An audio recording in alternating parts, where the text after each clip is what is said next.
A long time ago, in the year 1994, Dale Earnhardt was sitting incognito in a Chick-fil-A. He smiled to himself, thinking, "It's so much better like this. There are no cameras flashing in my face." And suddenly, he heard cameras flashing outside. Wondering what was going on, he quickly went to the window. He gasped. Outside was Michael Schumacher. While Dale Earnhardt is known mostly for his NASCAR races, Michael Schumacher is known for his Formula One races. Michael Schumacher is the greatest Formula One racer of all time, and Dale knew this. So, if trying to avoid contact with him, he still wanted to stay incognito. He hastily paid for his bill and went outside. But Michael turned and bumped into him. "Oh! Who was that who bumped into me?" He probably doesn't sound like it. "Who was it who bumped into me?" said Michael. Dale raised his hand. Many people gasped. They did not know Dale Earnhardt was in the same Chick-fil-A that Michael Schumacher was going to. Michael Schumacher gasped, "But it is Dale Earnhardt! You should come race." Wait, no.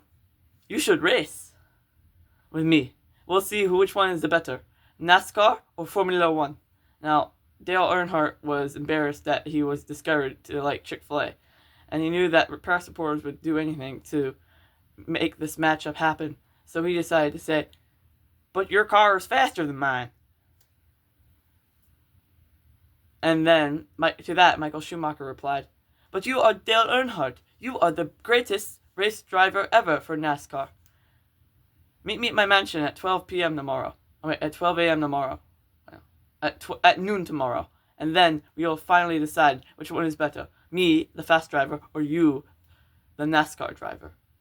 And saying that, he turned to his chauffeur and said, "Let's just go through the drive-thru."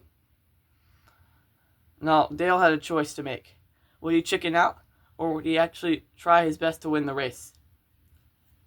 For some context, Formula One cars are 20 miles per hour faster than NASCAR cars. So NASCAR will probably go like 199 at its best, and a Formula One will go 230 miles an hour. So Dale had a choice to make.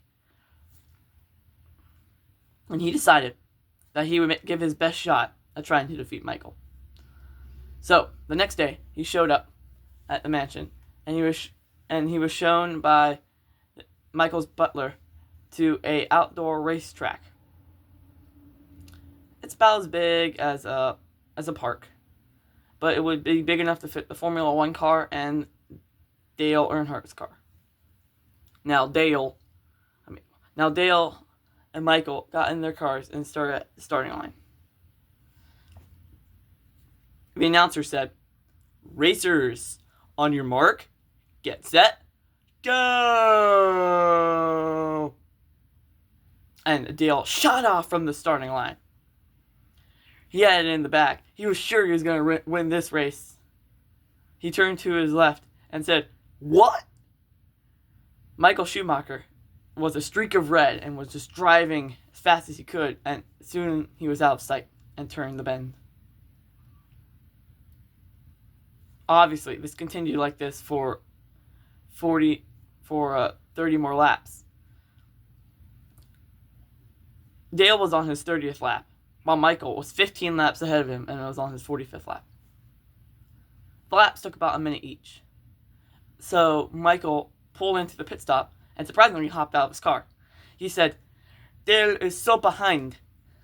I could take a 10-minute nap and now he would still not be ahead of me."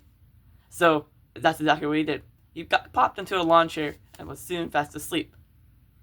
However, Dale persevered. He said to himself, "I made up my mind I would do my best, and now I have a better opportunity than I had when I started." And he just kept chugging on, while Michael was just sitting in his deck chair. Dale actually made it to the 47th lap before Michael's manager poured a cup of water on him. Michael awoke with a start and said, "Oh no, I must go." He hopped into his Formula One car and started driving after Dale. However, he was nearly too late. Dale had already started the last lap. Michael kicked into 235 miles an hour and started destroying the last 3 laps. He went around those faster, and Dale was already turning the final bend for the final lap. Dale looked behind him. Michael was 100. No, he was 50. No, he was 25 feet behind him. He was so close, but Dale was doing it too hard. Dale's engine blew.